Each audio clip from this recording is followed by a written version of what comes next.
So you mentioned that, as long as the outcome is achieved, how you get there doesn't matter because everyone's different and unique. What in the situation that the outcome's not being met, then what do you do? Do you then start taking control? Do I take control? And I'm asking In the that past, facetiously. Like, yeah, and I spend a lot of time investigating that because it's been one of my major challenges. In the past, I could see it, but I was reluctant to call it.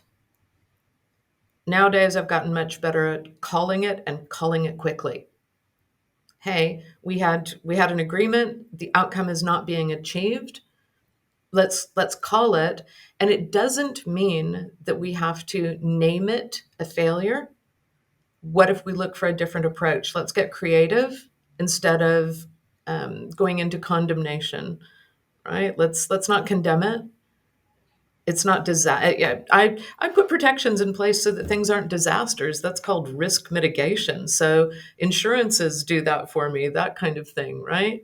And I take chances to give people freedom because the upside is always greater than the downside. If that equation doesn't work, then I don't take the chance, right? No and risk, no that's reward. and that's huge. Like I want to just highlight that distinction you mentioned there, which is there's a huge difference between surrendering and mitigating risk. You can surrender whilst you also mitigate risk as well. So I imagine, being a business owner myself, that mitigating risk is having clearly outlined what Rome actually is, what the target actually is, what Definitely. has worked in the past, the 1, 2, 3, 4, 5, 6, 7, 8, 9, 10. This has worked in the past for most people. Here's how I'd suggest you could do it. Here's a way you could do it. And you can correct me if I'm wrong on any of these. And also, um, what like I guess you could say, what that looks like as far as time, maybe. Those could be three factors. Am I on target so far? Most definitely. But it's also embracing a philosophy that says just because something doesn't work, it doesn't mean that you were bad or I was bad, right? And in terms of, I'm going to take it down to a business or an employee relationship, my thought is enter well, exit well. Okay? So something didn't work. Let's have a very upfront, human, kind, compassionate conversation about the fact that this isn't working. And a reality that I'm sure that if a person thought they could do something, they have now discovered that they couldn't under the current circumstances. Okay, that's simply the reality, but it doesn't mean something about the person. What it means is we've discovered another way that it doesn't work.